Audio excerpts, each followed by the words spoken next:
नाही, आपण जरा स्वतः पुरतं जरा पिकवलं ना भाऊ, तर आता तुम्ही बघा ना, गॅस सिलेंडरचा पर्याय म्हणून शेवटी तुम्हाला कुठं यायला लागलं लोकाला, की बुवा शेवटी चूल, आहे का नाही? त्याला चूल पर्याय आहे आणि जुनं काही गोष्टीला पर्याय असू शकतात. पण जर शेतकऱ्यानं जर नाही पिकवलं, तर त्याला पर्यायच नाही दुसरा. काय पर्याय आहे? काय अशी एखादी कंपनी का बुवा डायरेक्ट तिथं अन्नधान्य तयार होतंय? तिथं शेतकरीच लागणार आणि शेतकरी लागून तिथं काळ्याहीच लागणार. म्हणजे त्या काळ्याईच्या ओटी भरणारा शेतकरी आणि काळ्याई हेच लागणार.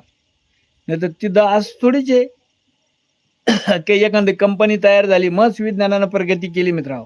पण डायरेक्ट तुम्ही अन्नधान्य तयार करणारी कुठं कंपनी निघू शकणार नाही, आहे की नाही?